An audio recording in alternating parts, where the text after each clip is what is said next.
or like a combo oriented deck.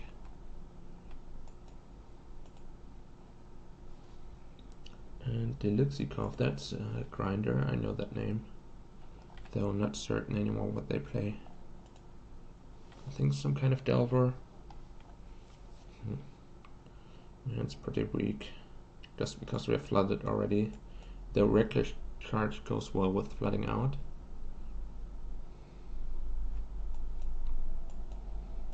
I have no idea how well this deck mulligan. Well, you can operate on a low land count, so that's pretty good for your ability to mulligan well. But you do need like a critical mass of pieces. If you have a hand of all pump spells, no creatures, it's awful. If you have a hand of all creatures, no pump spells, it's also awful. And your low land count still has to produce like somewhere between 2 and 3 lands for your draws to operate. So that makes mulliganing a little bit more fragile. Okay, I'll look for something better. Though I could see like just trying to make that hand work. Well, this feels a lot worse. That's the problem. Now I have a critical mass of pump spells and a critical mass of creatures, but I don't have my second land. How likely am I to hit a second land? Let me check. So we're at 54 cards in library, 18 of which are lands. And I get 2 draws to find one. That's probably too low and I'll just mulligan to 5, but 55%. But then I would still only play like a 2-drop on turn 2. Then get a ton of damage in turn 3, assuming my creature does not get killed. Yeah, I think I'm mulliganing. These are not even the greatest creatures to have. This already looks more promising. I still want a second land, but at least I get to play a 1-drop and then put an enchantment on it turn 2, so I'm attacking for 4 at the very least. If they're a controlling deck, that might already get a significant amount of damage in if they play like tapped land into what the hell? Depletion. Not certain what that means. I should probably know what that means, but I don't.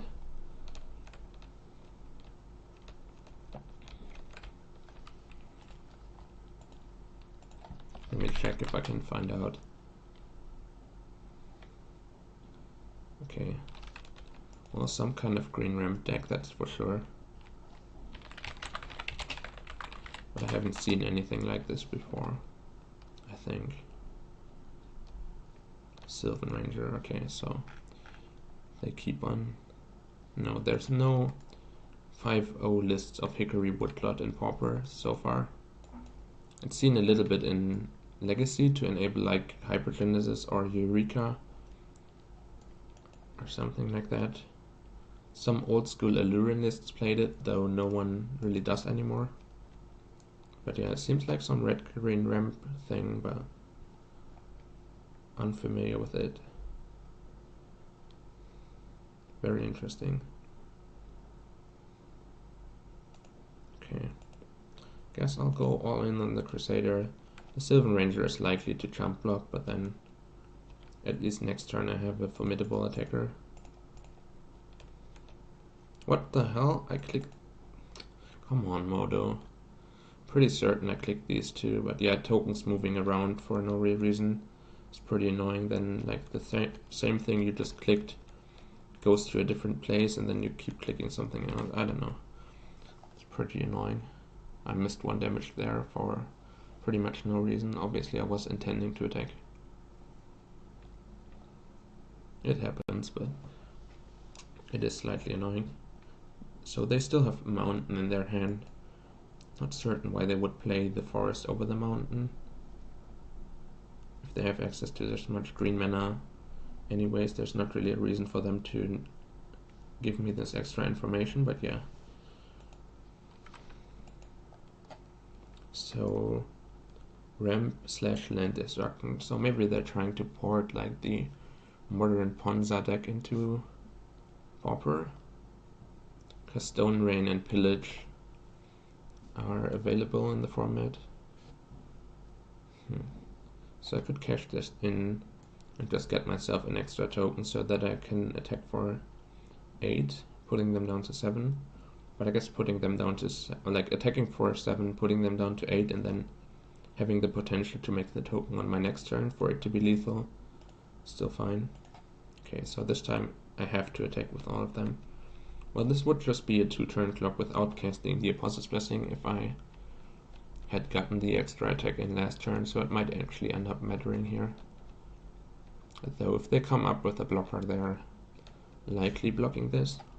Though I guess if they are at 7 and just play a blocker, I could give unblockability to this with the Blessing, and then the 2 of the 3 tokens would get damage in, so that's a total of 7. Let's hope that doesn't come up. Fierce Empath. That makes a lot of sense. If they're trying to ramp, they can search out a fatty of their choice as a curve topper. Crows and Tusker, okay. That gives them the flexibility of cycling it away or hard casting it. But this matchup seems like my opponent's deck is likely a little bit too clunky. Man, now the extra 1 damage matters, because I could give protection green here, then that's 7 damage after a block, and they would be at 7. Unreal. Well, still feels better to do that, because they lose their Fierce Empath and go to 1. Can't really be bad, right? And then my opponent basically needs like a swirling sandstorm or something to punish me. I can't really think of much else that can go wrong here. None of the creatures that they can play should really be a problem to me. Should just be using attack with all instead of clicking all of this individually. There we go. Yeah, now they have to throw their Empath away and go to 1. My hand isn't particularly good. And they might even blow up my last land, but yeah, even pulls of Murasa, they don't really get the board under control. Yeah, there we go. Okay, so mulliganing worked out well for me. I did find the second land right in time for me to not get locked out of the game by the land destruction, so that was pretty fortunate.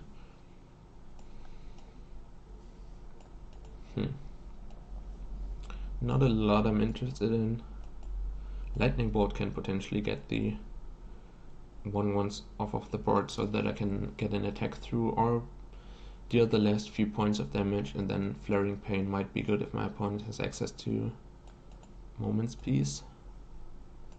Though that might already be overboarding and I would just want the cards that I have in my main deck.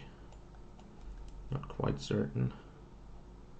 I'm willing to cut an Apostle's Blessing because, well, they probably have some amount of Lightning Bolts or Flame Slashes in their deck as well. Sadly, this can target creatures or artifacts but not your own lands, so I can't give protection from red or protection from green to my lands. That would actually be great to deal with the land destruction plan that my opponent is packing. I could see a Crone Crusaders being worse after sideboarding when my opponent brings in Electricity, so that you would rather go big on a single creature rather than going wide on the board with multiple small creatures. Though cutting 1-drop makes me more vulnerable to the land destruction aspect as well. Okay, I'll cut like 2 Mage Wing Bullies and then a Crone Crusader or something. Maybe a Reckless Charge or Furor or something. Not certain. Like, I don't want to cut my threat density down too low. But yeah, I could see a Crone Crusaders being worse after sideboarding. Okay, let's cut 2 of those and 1 Bully. But I could see Reckless Charge or Furor of the Bitten being the better cuts. Okay, this is an easy mulligan. I get to curve 1 into 2, but neither of them really do much. And, well, I guess the positive aspect of the hand is that I'm playing around land destruction, but yeah, this type of hand already seems a lot more promising. And I will top this, I think. If they ever don't answer my Soul Eater, I can just go for a turn 3 or turn 4 kill. And they have to come up with multiple pieces of interaction.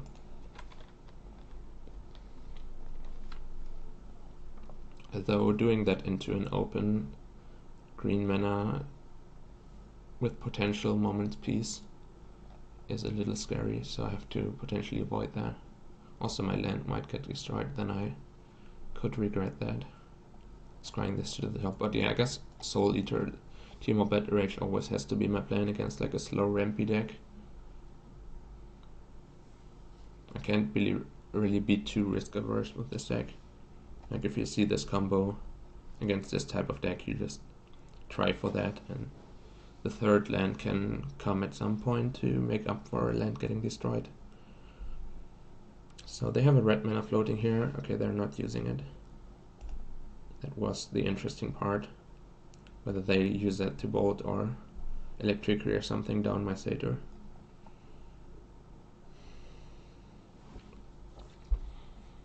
So now I can put them to the test with Soul Eater, though if they destroy my land, I'm still not able to Battle Rage. Or I can turn this into a 4/4. Start getting some attack spin by putting Furor on it. Or maybe even attack 4. Well, this makes it into a 5 power creature on, or 5 toughness creature on my opponent's turn, so I would get 8 damage in this turn, and then they can't Flame Slash it anymore. There's certainly a lot of upside to that, but they would certainly block with Sylvan Ranger.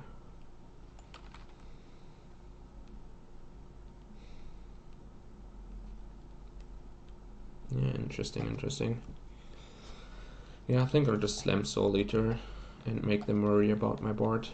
Electricity here would be a huge blowout, but if they spend their turn on like a Monvuli Acid Moss and then I untap and find the third land, I insta-win. Or, well, I do insta-win there. Or maybe, yeah, I don't know. There's a lot of ways for this to go right, and some ways for this to go wrong, but yeah, Monvuli Acid Moss, not the card I'm most afraid of, though it makes my current hand a little bit clunky with these 2 mana cards stuck there. Come on, land. Well, that's pretty great. I think I'm just going for this. This attacks for 20 double striking, so they block here, they take 20 there. If they block there, they take 19 from the Soul Eater and then 1 from the Hoplite. So no matter what I do, this ends up being lethal, and the only thing they can really do is have a Nature's Claim, or I guess a Gut Shot, both of which would disrupt me. But yeah, it's not called All in Red for no reason, right?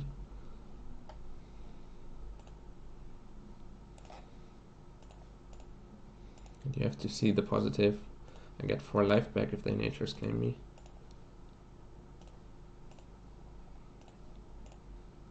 I have to make sure I don't accidentally pay 20 life instead of 18. That would not be good. Okay, so 10 power, double strike trample, and dead. Not bad, not bad.